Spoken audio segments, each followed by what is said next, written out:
Good morning. Welcome to North Park Theological Seminary to the Niels Lund Lecture Series. We're delighted that you're here.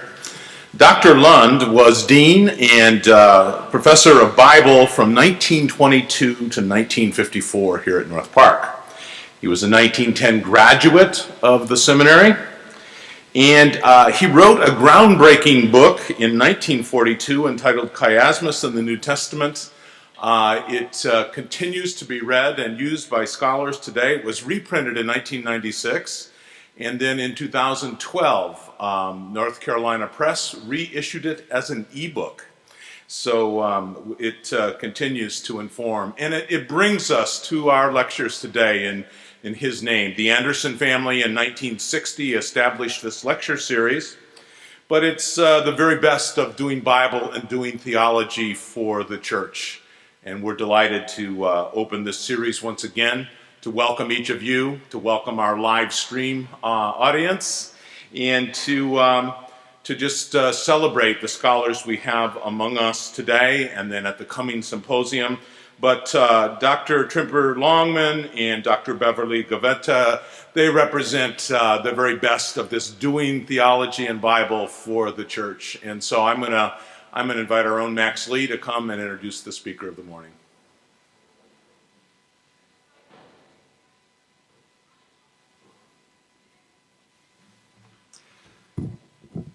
Our dean is much taller than I am, so I'm going to lower the microphone. Oh, hopefully not too much. Okay. My name is Max Lee. I'm an associate professor of New Testament here at North Park Theological Seminary, and it's my privilege and honor to welcome our Old Testament speaker, Professor Tremper Longman III, the Robert H. Gundry Professor of Biblical Studies at Westmont College in the beautiful hilly landscape and oceanside view of Santa Barbara, California. So I'm jealous already. Dr. Longman earned a Bachelor of Arts in Religion at Ohio Wesleyan University, a Master's of Divinity from Westminster Theological Seminary, and his doctorate in Ancient Near Eastern Studies from Yale University. He is a careful and thoughtful researcher for the work of the church, and that's why I'm so thrilled that he's here. And he's also a prolific writer. We do not have time to read off all 30 or 40 or 50 plus books. I lost track a couple of decades ago, that he has authored, co-authored, and edited over several years and an illustrious career. But in relationship to today's lectures, I'd like to highlight a few of his publications. In terms of his academic work, he has produced 2 commentaries in the prestigious New International Commentary on the New Testament series by Erdmans. This one is on the Song of Songs, the text of which he'll be lecturing on the most today, as well as a commentary on Ecclesiastes. He's the editor of the Baker Commentary on the Old Testament Wisdom and Psalms series, of which he authored a volume on Proverbs. He has authored an introduction to the Old Testament. He has authored an Old Testament history. He has written many books, but in relationship to today's topic, he's also written many discipleship materials for the work and ministry of the church. Co-authored with psychologist Dan Allender, he's written a book called Bold Love with Nav Press in 1991, Intimate Allies with Tyndale House Publishers in 1995, and a church curriculum called The Intimate Mystery of Marriage by InterVarsity Press in 2005. And just recently, hot off the press, is his new book, God Loves Sex, an honest conversation about sexual desire and holiness, printed by Baker Press and also co-authored with the famous Christian psychologist Dan Allender. So Tremper, Professor Longman has a long commitment that the kind of scholarship he does is for the mission and work of the church. And that's one of the reasons why I'm so thrilled that he's here. I'm also thankful because I've known Tremper for many years. My first teaching position was as a full-time one-year adjunct at Westmont College. I had the privilege of working with the Department of Religious Studies. At the time, Tremper Longman was the chair of the Religious Studies Department. And while I was there, not only did we have many conversations over coffee, he and his wife Alice invited Sue and I to his home, But I became a better teacher because of Professor Longman. And I learned to have compassion for my students. He helped me navigate what I consider to be a thrilling roller coaster ride of a first time teaching assignment. And I had a wonderful time. And I still look back at my 1 year at Westmont College of teaching as a formative time for me. And one that set the trajectory for the kind of scholarship and the kind of teacher I wanted to be as I am today. So I'm very indebted to Tremper Longman, my colleagues at Westmont College, and it's my privilege to introduce him. And one personal anecdote, he has been married to Alice, his wife Alice, for many years, and they have 3 adult sons, 2 granddaughters. I think that will probably keep him really busy. And so without further ado, we of the North Park community, let us welcome Professor Tremper Longman III.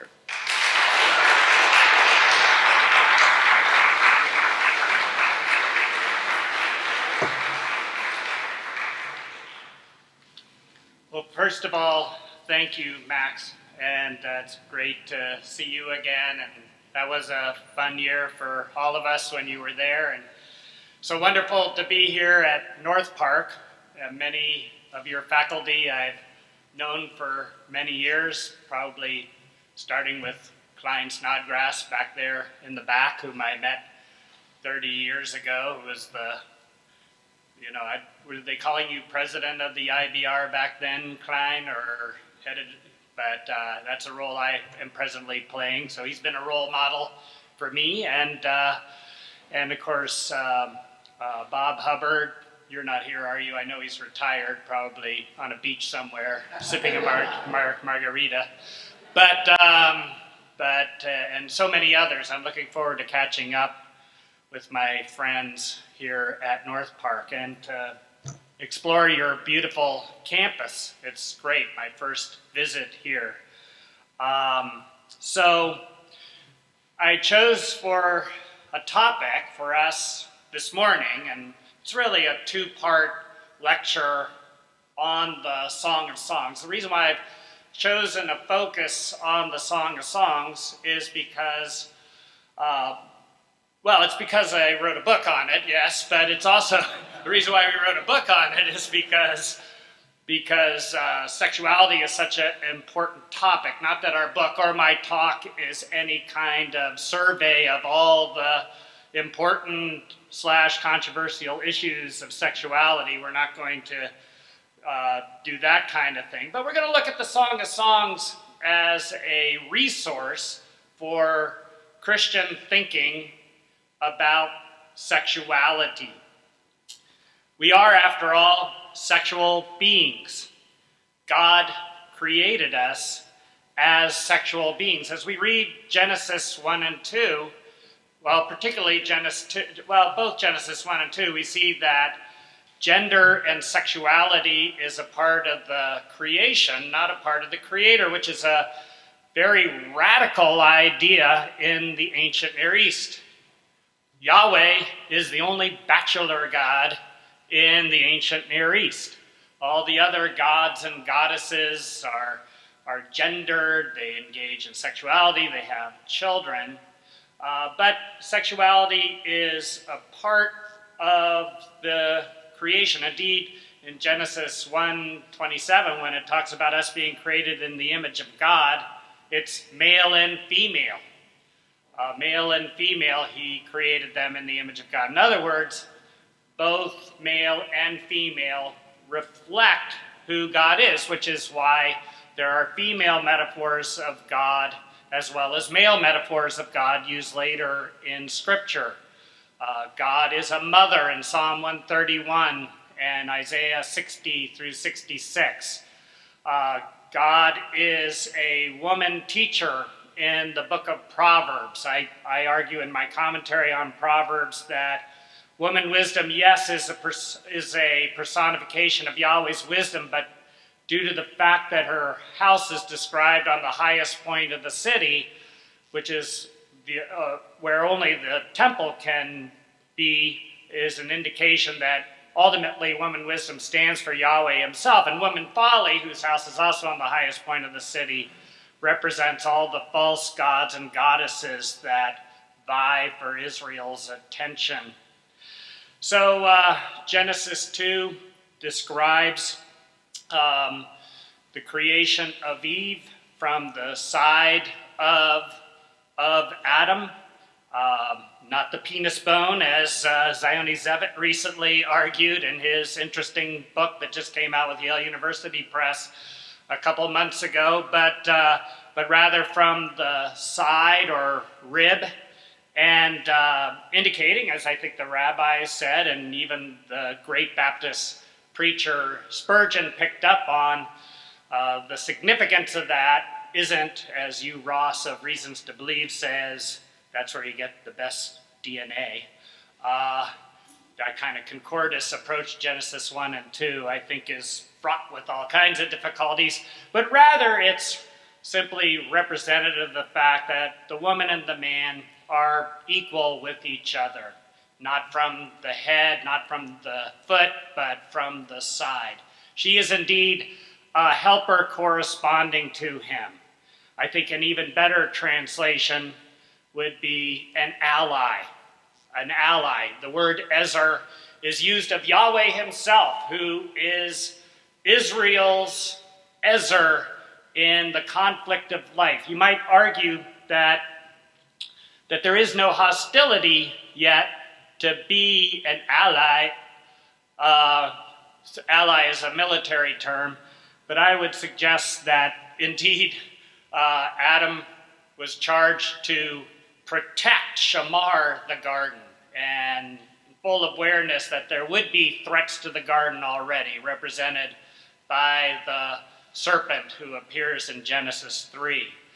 So right from the start, and by the way, that's where Dan and I got our title for our first book on marriage, Intimate Allies, was from Genesis 2, this Ezer concept.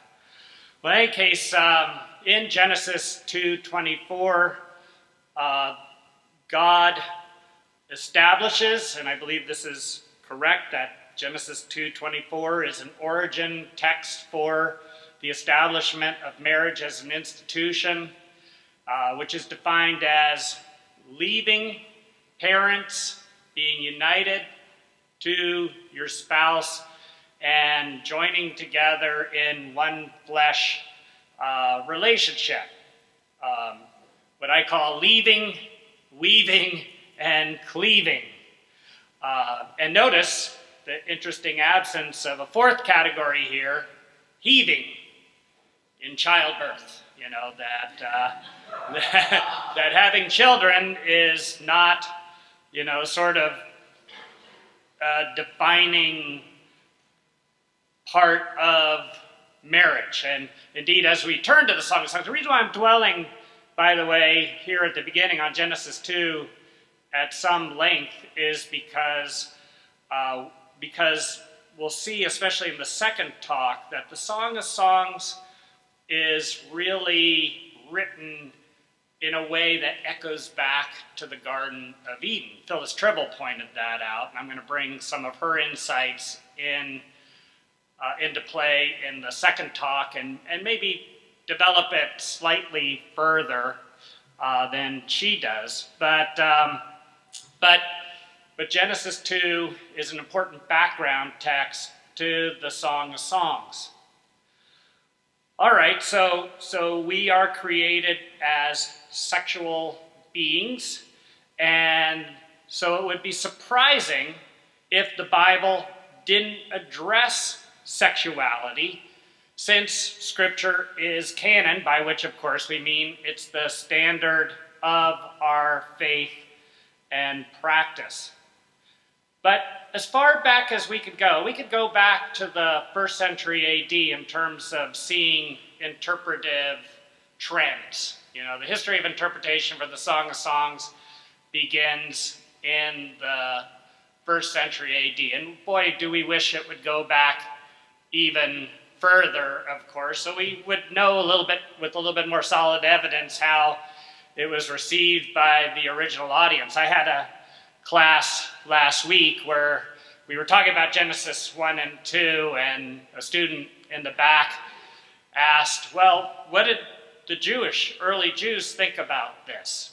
And at first I thought she meant the rabbis, and I said, behind that question is the idea that somehow the early Jewish interpreters have a better track to the original meaning of the text. And I said, oh, I wish, I said, no, actually, by the time we get interpretive statements from Jewish interpreters, they're already quite distanced from the original text. And they too, like all of us, have been influenced by cultural and philosophical developments of their day. That doesn't mean we shouldn't read them. We can certainly learn a lot from them.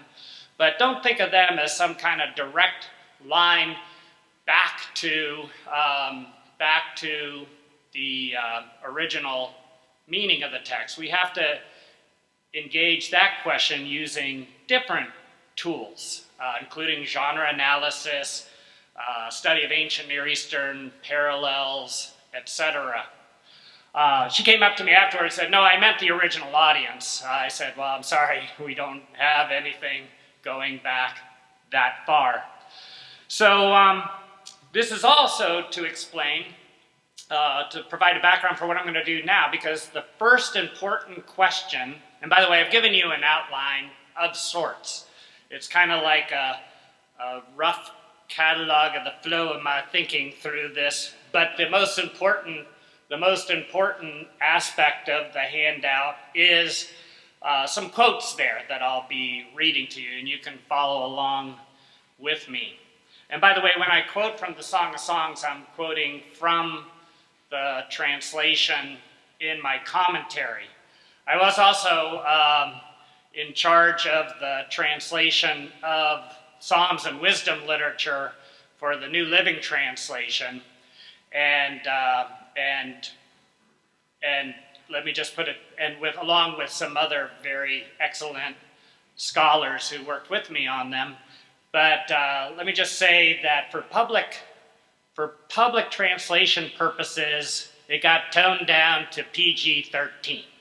So I'll be giving the R-rated version. Of course, the rabbi said that no one under 30 should read the Song of Songs, so there might be a couple of you in here who don't qualify.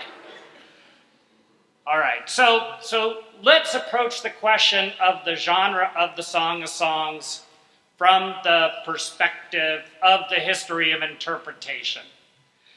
And the first voice that we hear speaking about the Song of Songs is Rabbi Akiba around 100 AD. And Akiba has given us a couple of classic statements about the Song of Songs, which do indicate not what it meant when it was originally written, and if you want to get into when it was originally written with me during the question and answer period, I'd be happy to address that. But it's not really relevant for what I'm going to be saying this morning, though it's an interesting question. Rabbi Akiba begins by saying, whoever sings the Song of Songs with a tremulous voice in a banquet hall, which is translation for the house of wine, and so treats it as a sort of ditty, has no share in the world to come. In other words, he's saying anyone who treats this as if it has to do with sex is going to hell, okay?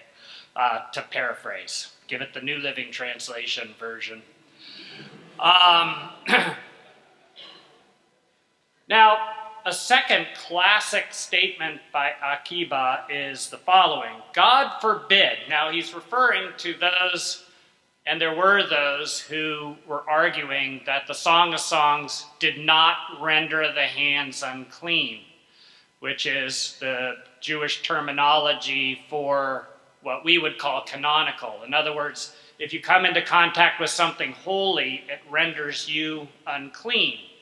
So if you say the Song of Songs renders the hands unclean, you're saying it's from God, it's divinely inspired.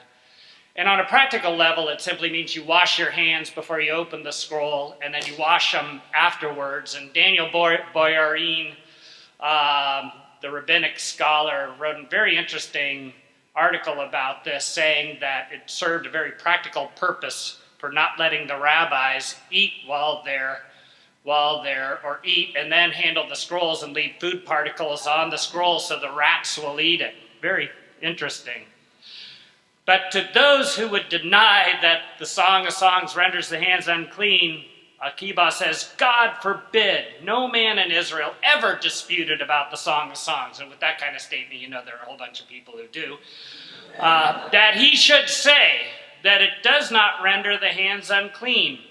For all the ages are not worth the day on which the Song of Songs was given to Israel.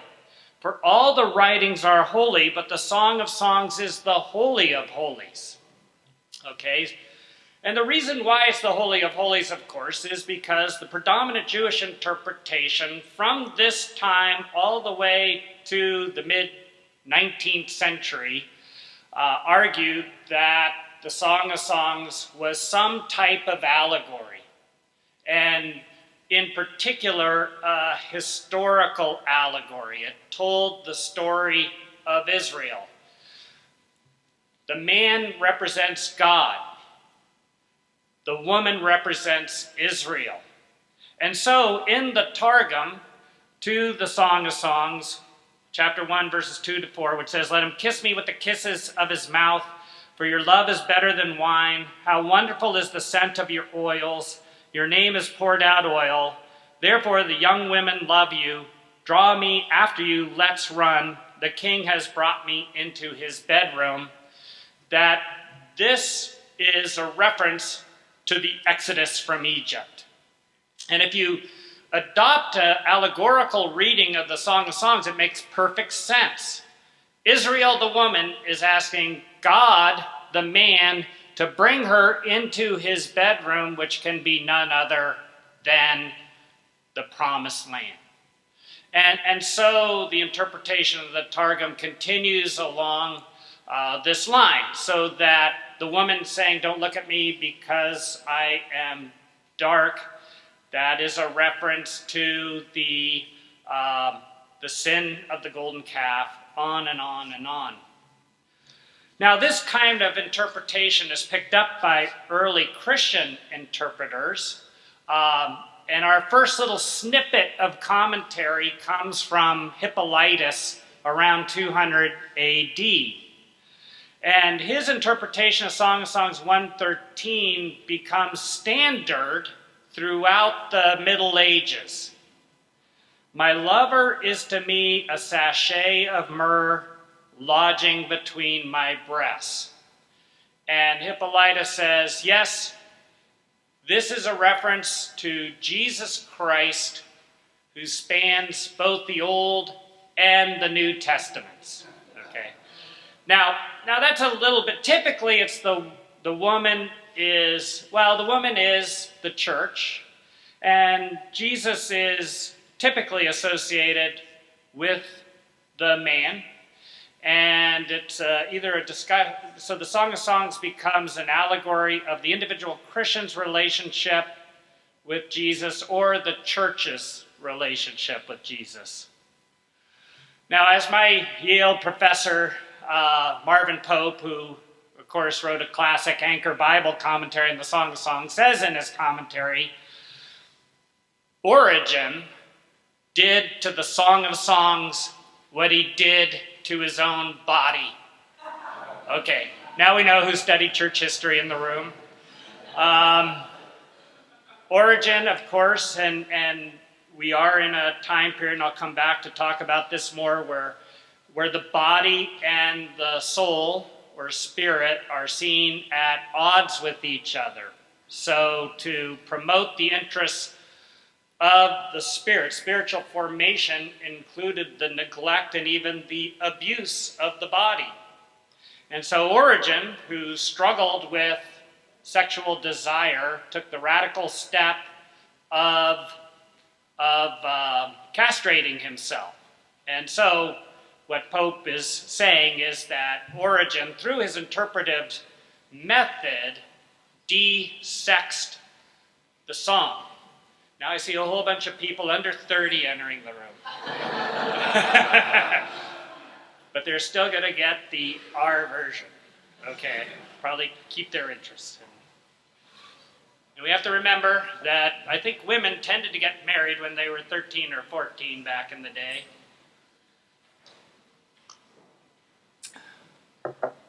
By which I mean the pre-industrial revolution day. Now, Jerome, and for those of you who just entered, we're looking at the Song of Songs, which I'm saying is a resource for our Christian thinking about sexuality. And the first question that we're approaching is, what kind of book is the Song of Songs? And for many, many centuries, the Song of Songs was interpreted allegorically. It didn't have to do with sex, it had to do with our relationship with God. Now you can see this tendency also in a very interesting letter that Jerome wrote to his disciple Paula about how to raise her daughter in the Lord. And I've abstracted the section that talks about how Jerome thinks she ought to study the Bible. He says, "Let her treasures be not silk or gems, but manuscripts of the Holy Scriptures. And in these, let her think less of gilding and Babylonian parchment and Arabesque patterns than of correctness and accurate punctuation. Let her begin by learning the Psalter, and then let her gather rules of life out of the Proverbs of Solomon. From the preacher, let her gain the habit of despising the world and its vanities. Let her follow the example set in Job of virtue and of patience." And kind of like, as a specialist in wisdom literature, his start here, even though he's, of course, also maybe interpreting it differently than I would. Look at what he says about Ecclesiastes. From the preacher, let her gain the habit of despising the world and its vanities. His contemptus mundi approach to the book of Ecclesiastes ruled the day for 1,000 years until Luther and his more robust doctrine of creation. Then let her pass on to the Gospels, never to be laid aside once they've been taken in hand. Let her also drink in with a willing heart the Acts of the Apostles and the Epistles. As soon as she's enriched the storehouse of her mind with these treasures, let her commit to memory, let me underline that, commit to memory the prophets, the Heptateuch, the books of Kings and of Chronicles, the rolls also of Ezra and Esther. So after she's done all of this, Jerome says she may safely read the Song of Songs, but not before. For were she to read it at the beginning, she would fail to perceive that though it was written in fleshly words, it's a marriage song of a spiritual bridal or wedding, and not understanding this, she would suffer from it. Well, let me move on. I think you get the point. Bernard of Clairvaux, you can read his quote there. I do want to pass on, though, beyond the Middle Ages to hit a couple of more contemporary worthies, not contemporary, modern worthies, beginning with John Wesley. John Wesley, the quote I have from John Wesley is one of the more confusing quotes, but you still understand how he's trying to veer away from the sexual reading of the Song of Songs as well. He says, "The description of this bridegroom and bride is such as could not with decency be meant or used concerning Solomon and Pharaoh's daughter," which is one kind of more love poetry way of reading it. "That many descriptions and expressions, if applied to them, would be absurd and monstrous, and that it therefore follows that this book is to be understood allegorically concerning that spiritual love and marriage which is between Christ and his church." I mean, what's confusing about this, he's saying, all this touching and fondling and hugging and licking and kissing, absurd and monstrous when it comes to the relationship between a husband and a wife, but it must apply then to our relationship with God. But just so not to give my own Reformed tradition a pass, and it definitely shouldn't for many reasons, but that's another question. The Westminster Assembly said this about those who would interpret the Song of Songs as if it had sexual meaning, or as they put it, they condemned anyone who read it as a, quote, hot carnal pamphlet formed by some loose Apollo or Cupid, which I've always found cute because I don't know what a non-loose Cupid would be. But, okay, so here's the point. And of course behind some of the humor is serious, that for many years, I think the church largely misread the Song of Songs and thus did not avail themselves of an important divinely given resource for our thinking about our sexuality. But what caused the change in the 19th century? Now there were those, and you could see it in the dispute, that understood it had to do with sexuality, but for the most part, those who believed that also thought it should be removed from the canon. Why don't we read it as an allegory today? I think certain interesting factors came to play in the 19th century that made it clear that this was not an allegory. And the first one is the rise of the Enlightenment. Now, these days, the rise of a modernist interpretation isn't touted as a good move, either by Christians who don't like the fact that the autonomy of human reason is being asserted, etc., and by postmodern thinkers.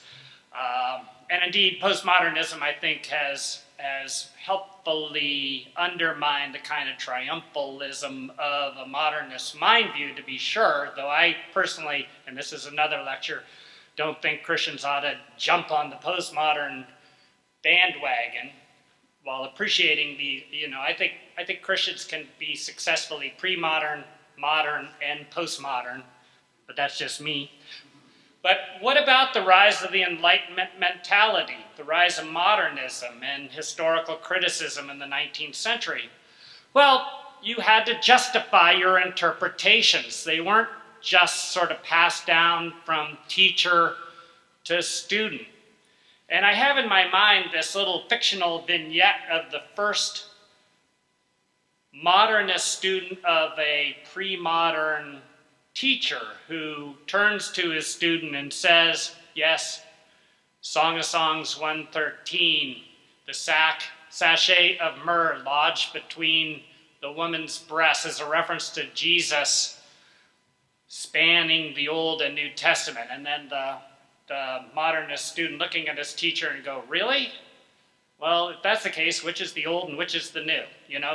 Or asking for some kind of justification of that interpretive move. And you cannot provide it because the Song of Songs is clearly not an allegory. Allegories are not subtle literature. Pilgrim's Progress is an allegory. It's about a person named Christian, for heaven's sakes, going to the celestial city and running into things like the Slough of Despond, or his other massive allegory, Holy War, is about a man who's retaking the city of Mansoul with the help of General Wisdom and Lieutenant Prudence. I mean, that is an allegory. The Song of Songs shows no genre signals to be interpreted allegorically, and therefore what the early interpreters are doing is precisely the same type of reading strategy that was applied to Greco-Roman religion by people who couldn't interpret it literally, so they interpreted it allegorically, kind of like what some more liberal Christians adopt in relationship to the Bible as well. So number one, the rise of the Enlightenment and the demise connected to that of the influence of Neoplatonic philosophy, which had such a big divide between the body and the soul, and reading the Bible with those lens led to the denigration of the body and led to a fear of sexuality and even the emotions.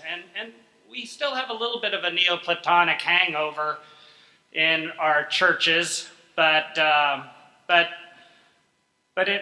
would be the number one. Rise of the Enlightenment, the demise of Neoplatonic influence in our thinking, and the awareness that this is not an allegory. Number two, the rise of archaeology and the development of the comparative method.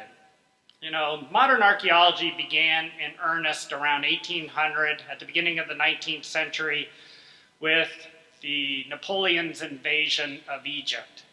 And once, you know, all these monuments were being dragged back to Europe, where you could see them in museums these days, or in the middle of an Italian piazza for that matter, all of a sudden an Egyptian obelisk appears.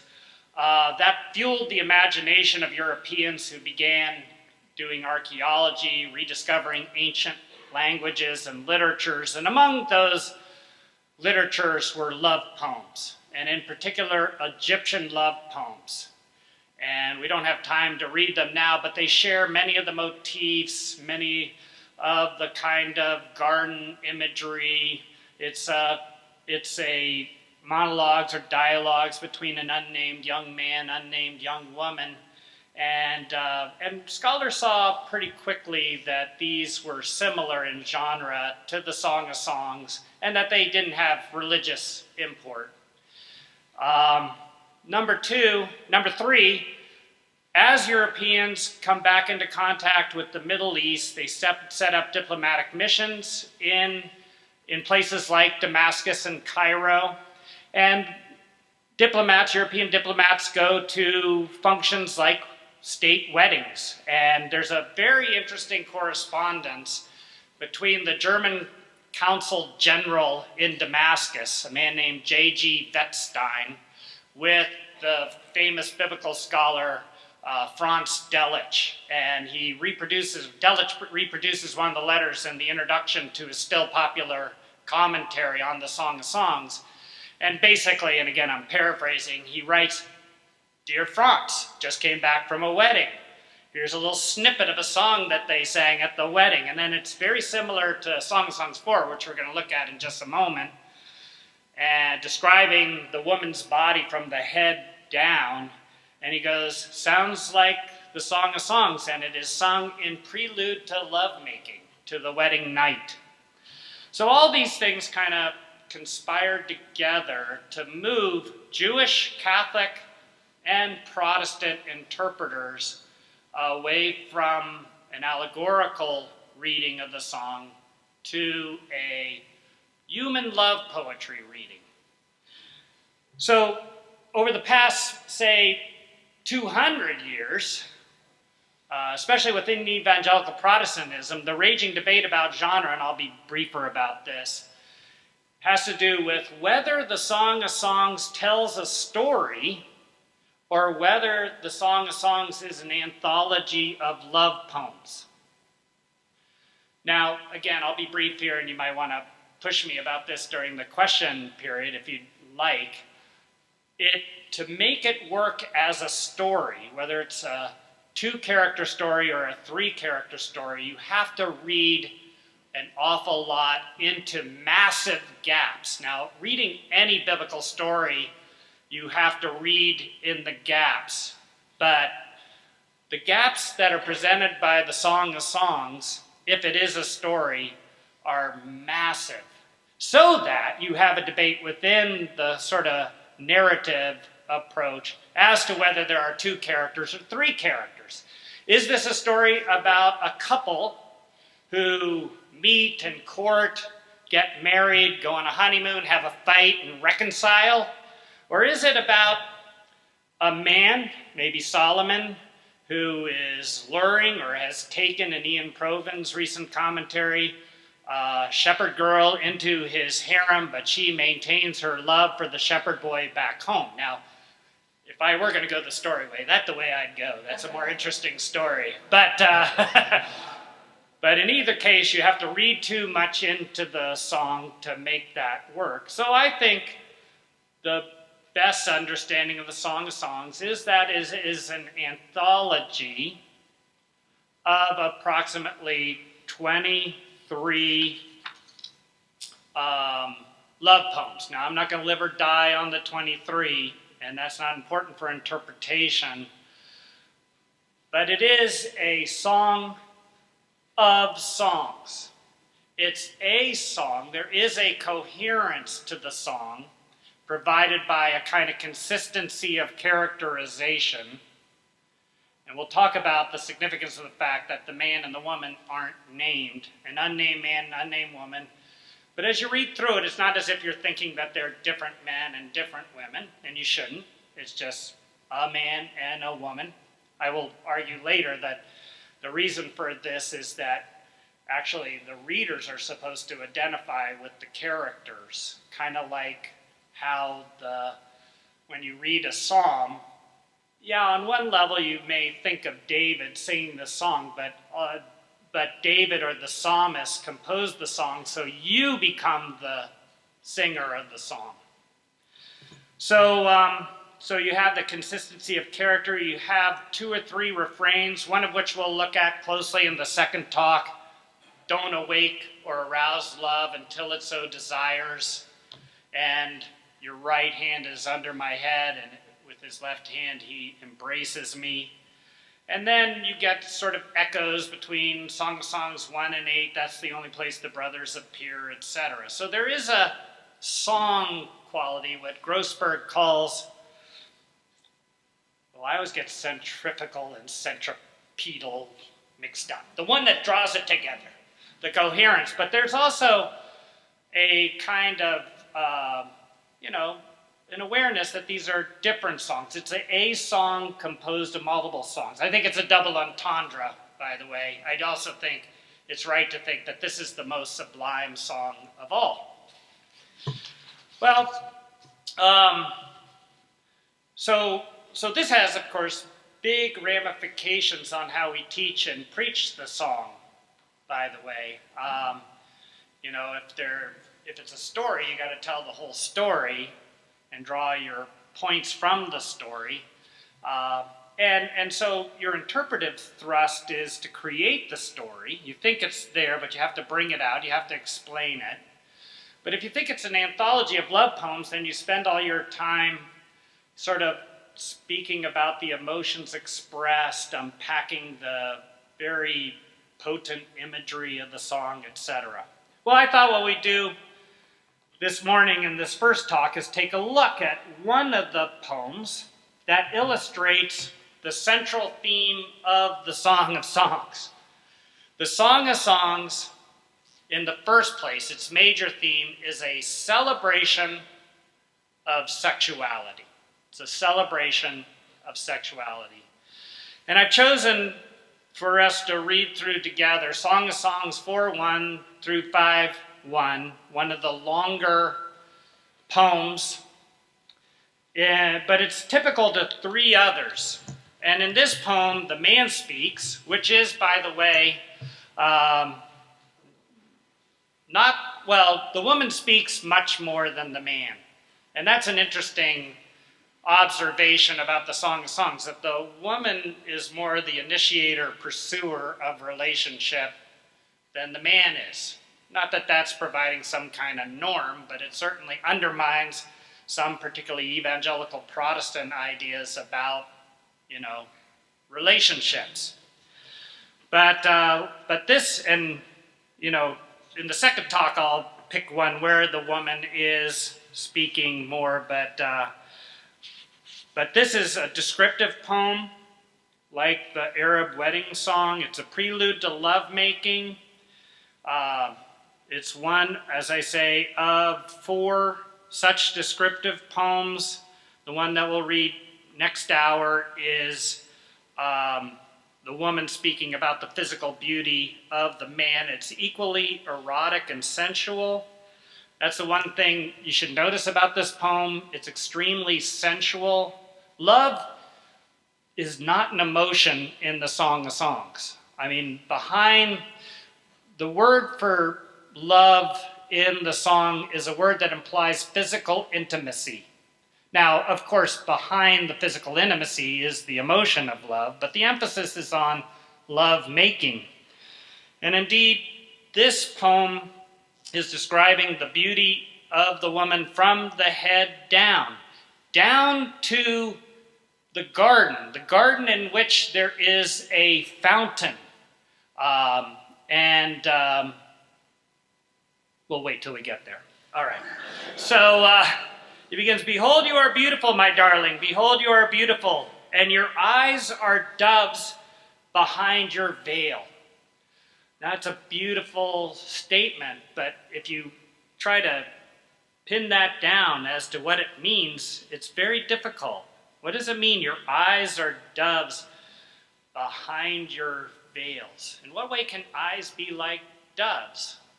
Well, in Song of Songs 5, we'll see she'll describe the man's eyes like doves bathed in milk.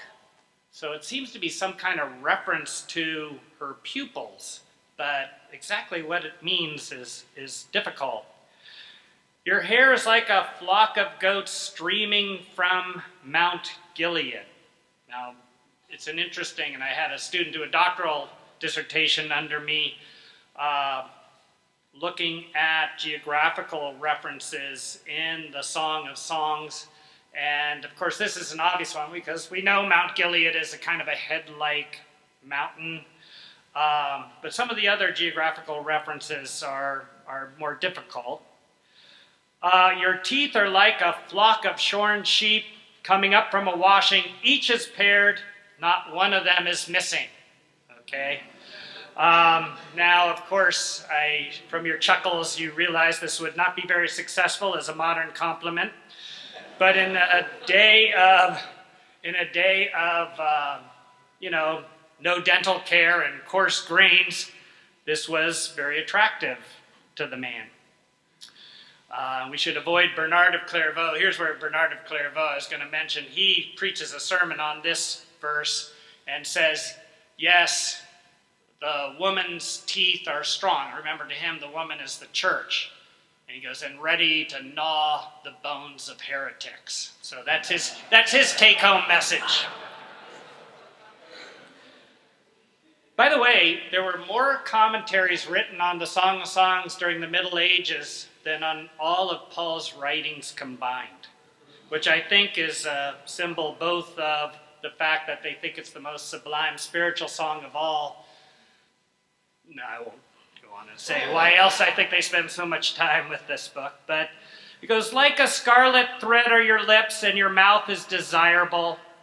Like a slice of pomegranate is your temple behind your veil. Like the Tower of David is your neck, built in courses. 1,000 shields are hung on it. All are bucklers of heroes.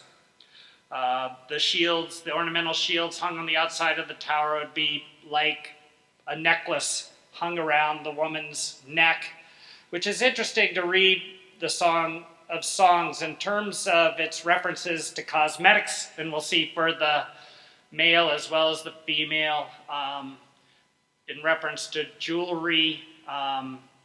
It enhances the beauty of the woman and enhances the attractiveness of the man. Your two breasts are like two fawns, twins of a gazelle, grazing among the lilies. Now, this I found is often opaque to modern readers because since the poet is talking about the heads in the ground, we tend to visualize this as if we're looking at them head on, whereas really, while their heads in the ground, we're invited to look at the fawns from the rear.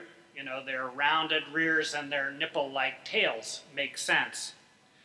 Until the day breaks and the shadows flee, I myself will go to the mountain of myrrh and to the hill of frankincense. Again, sensual, smell, touch, taste, sight, hearing, all of them are invoked here.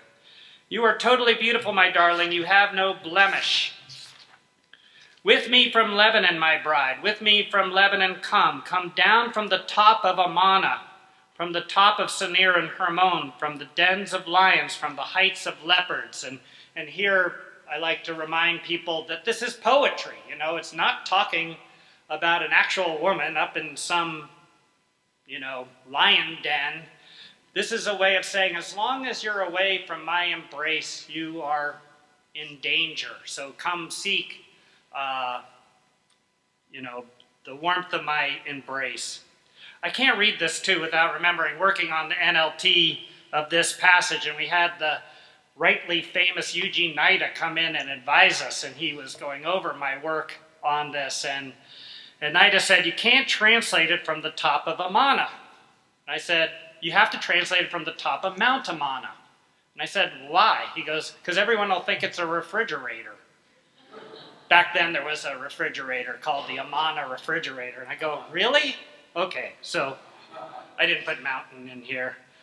You drive me crazy, my sister, my bride. Now don't get hung up on the sister language here. She's not his biological sister. It is a term of endearment, also known from Egyptian love poetry, which is why in the NLT we translated it, my treasure, my bride, to communicate more efficiently to a modern audience.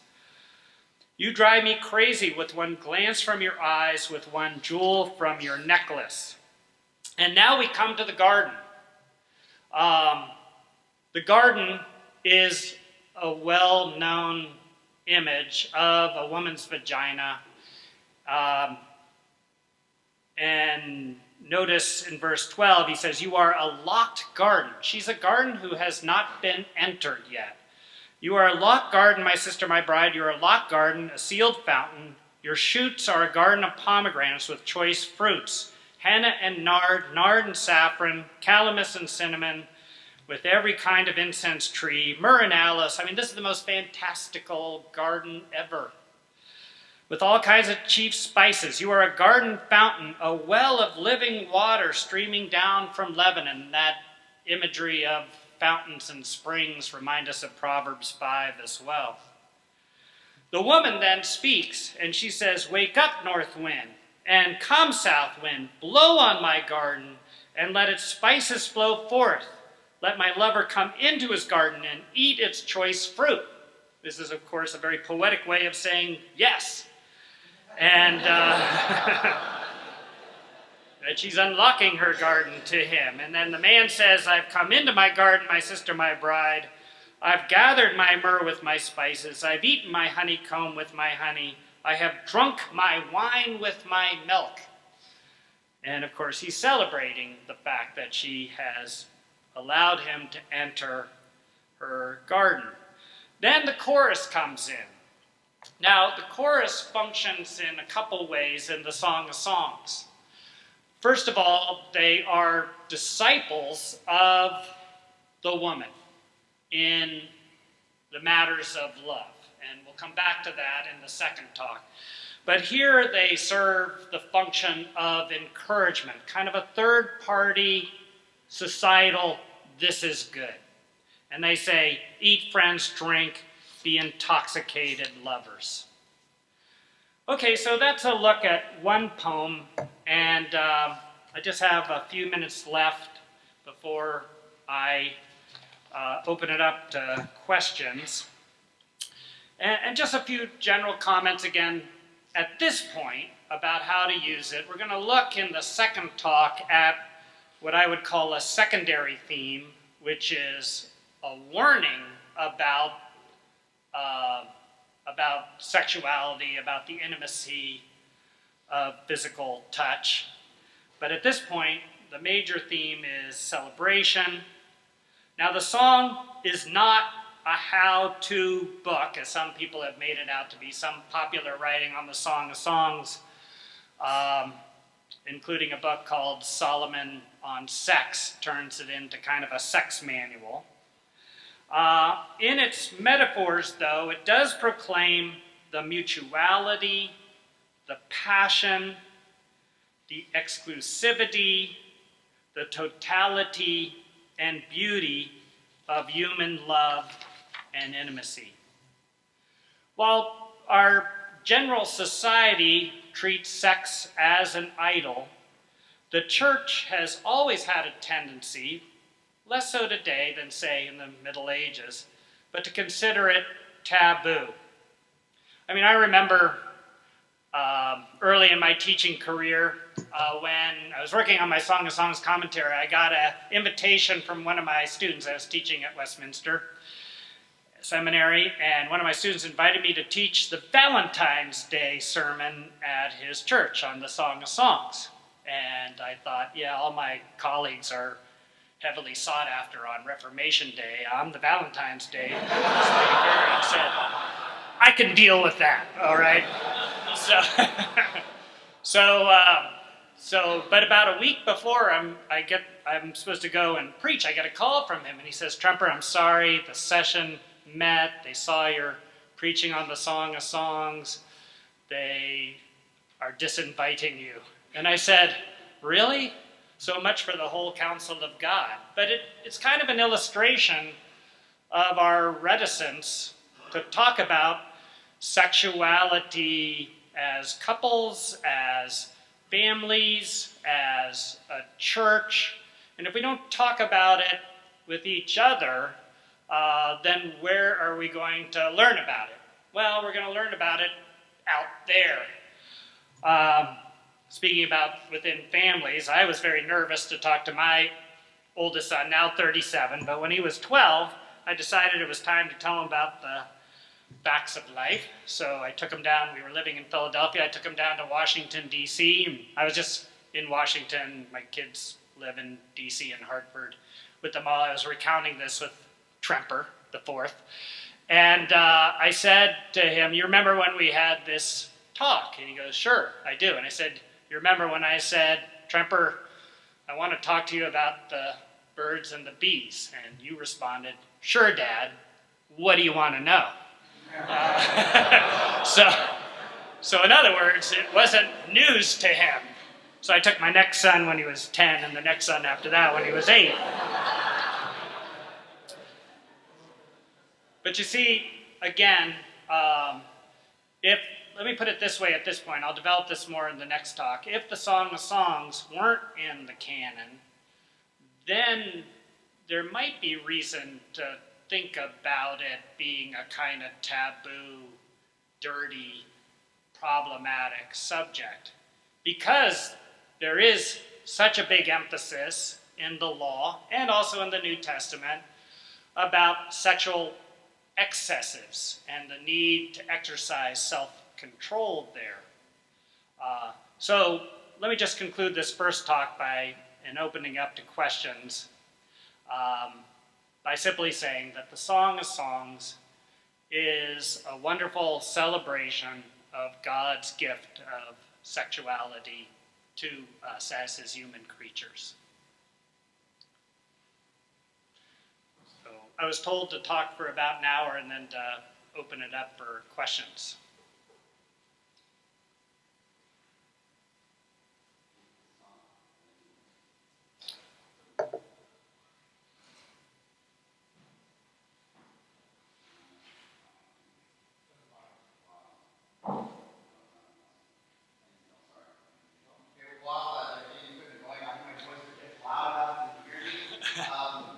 Invited to ask questions of our speaker. I ask that you stand up, present the microphone, speak to the microphone, and a quick introduction. Let us know who you are, what part of the North Park community or the North Park friend where you're coming from, and then ask a question. Please keep it audible and brief and directly cogent to what was discussed today. Volunteers, especially for our students.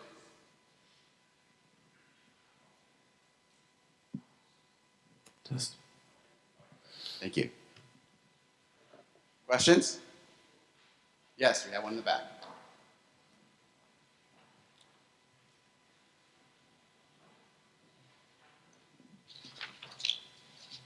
So in kind of a fun, my name's Jeff Hunter. I'm a second-year MDiv student here.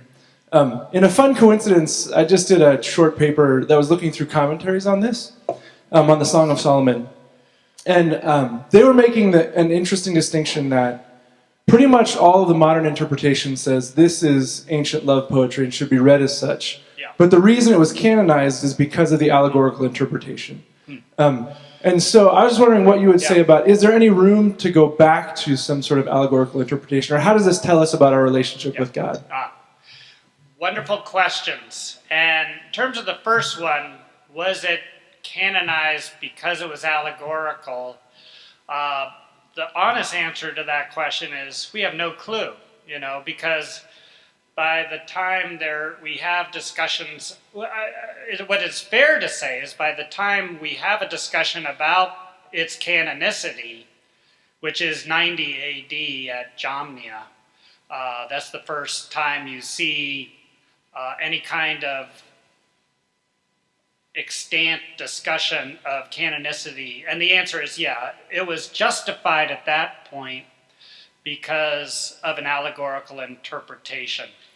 And but that tells us really nothing about, why it was accepted as authoritative beforehand. It was already authoritative. It's just a minority of rabbis are saying, we have troubles with the Song of Songs. They also had trouble with Ecclesiastes. They also had trouble with Ezekiel because in the eschatological temple, there's steps going up to the altar, which is in contradiction with the law in Exodus 21.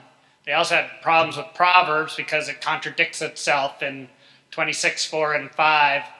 Answer a fool according to his folly, followed immediately by don't answer a fool according to his folly. And they also had trouble with Esther because it doesn't mention God.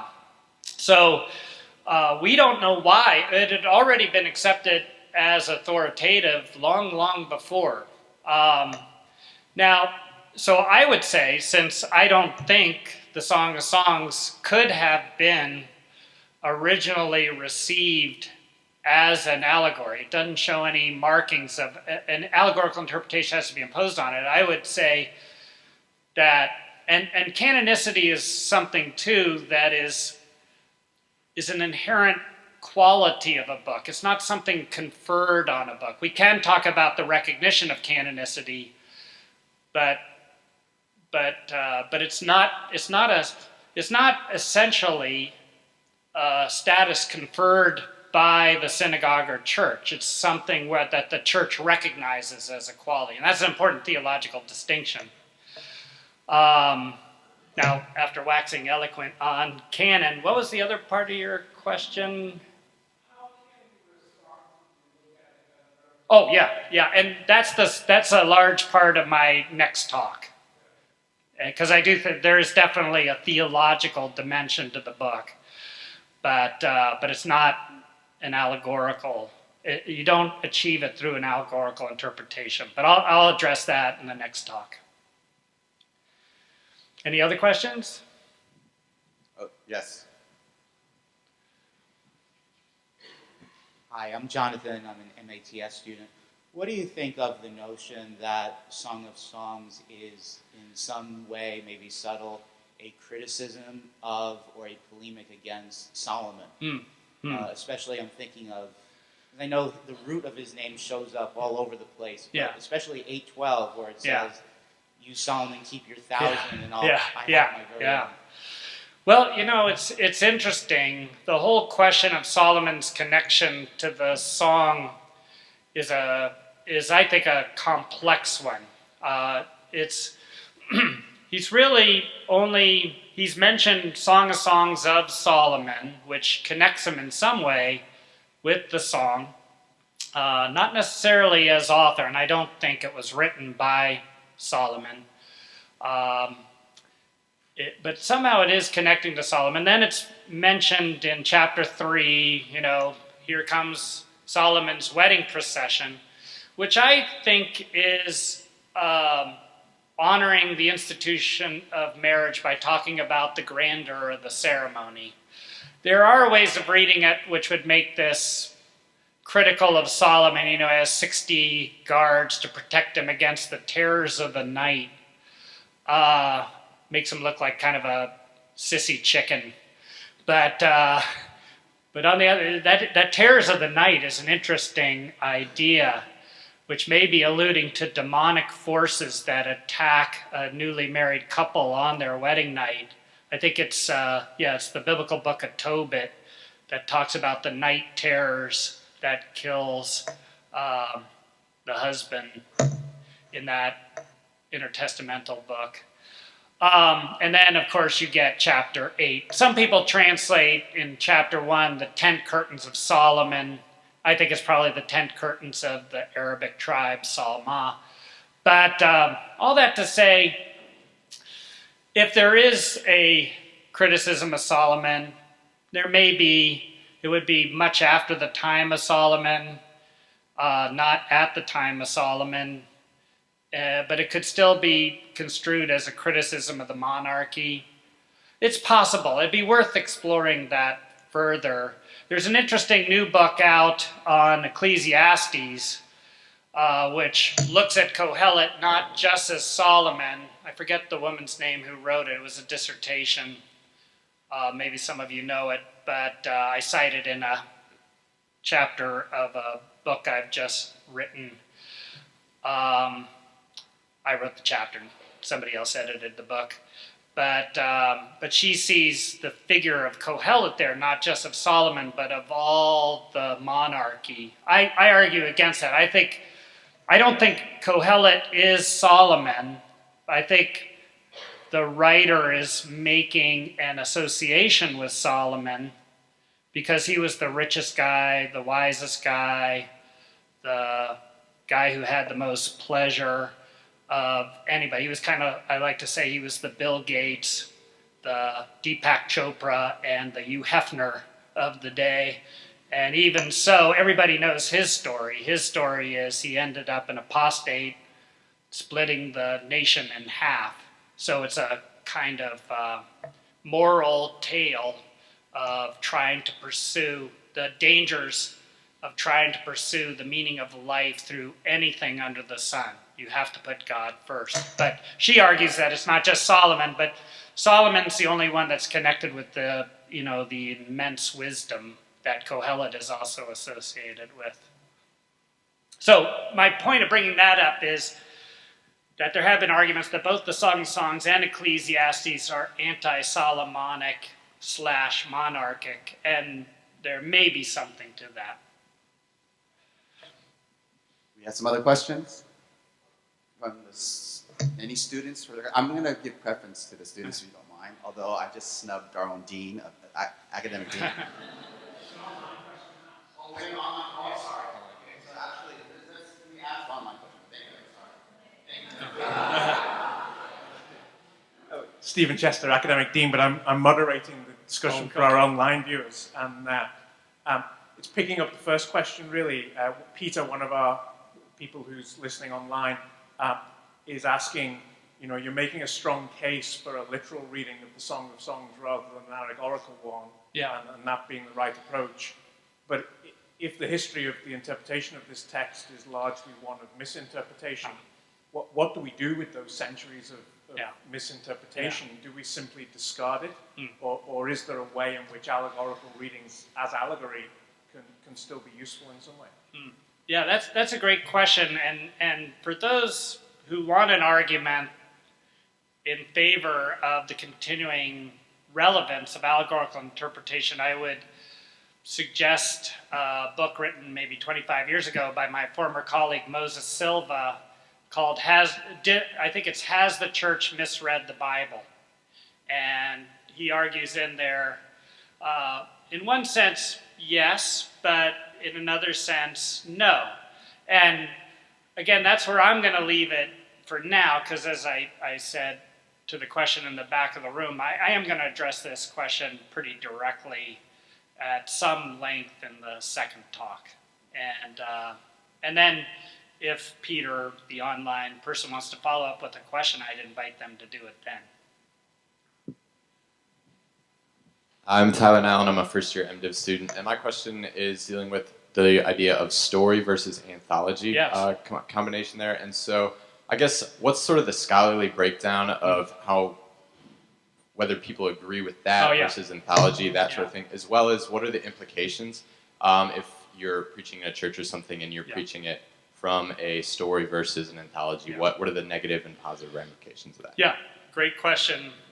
it's always hard to do polls, but in terms of people who are writing on the Song of Songs these days, you can still find representatives of both those views, okay, both the story view and the anthology view.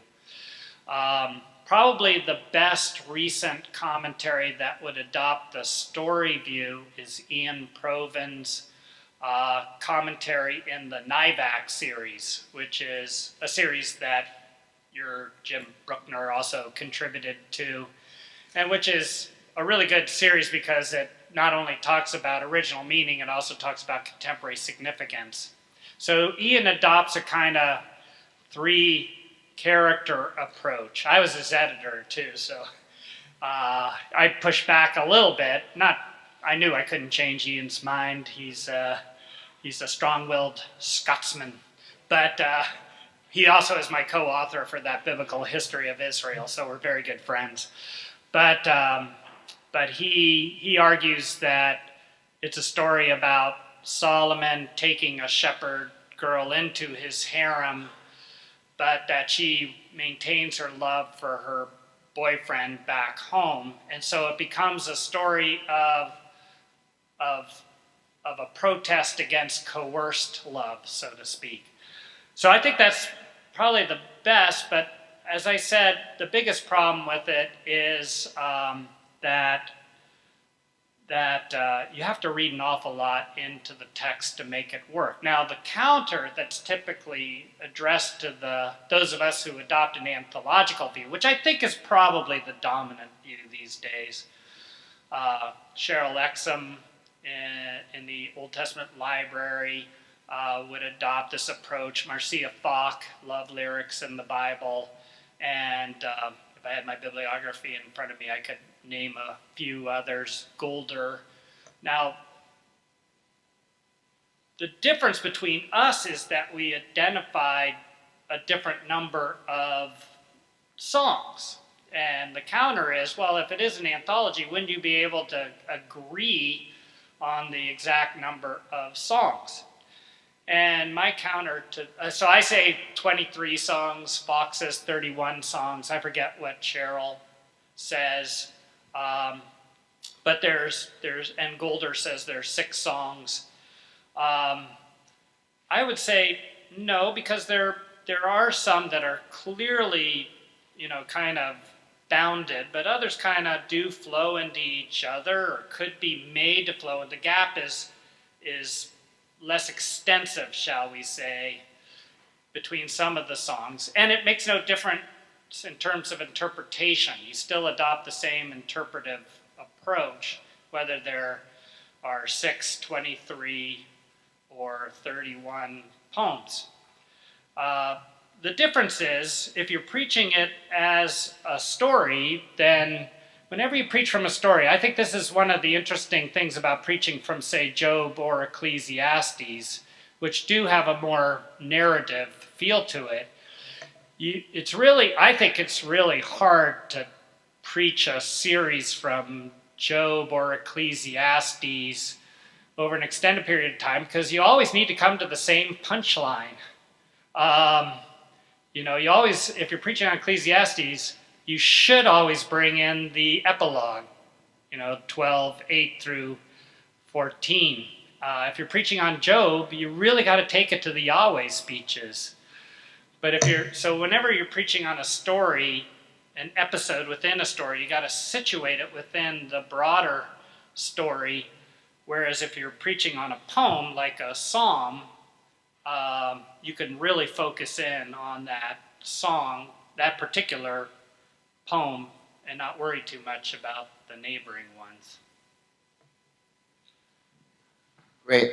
I know that there are more questions, but I ask that you hold them off for our next session. I think now is the time to have a timely break. We'll reconvene at 10:30 for the second set of lectures, and where Professor Longman will bring out the theological implications of reading the Song of Songs. So please stay tuned in for that. Thank you. Let's give our hands.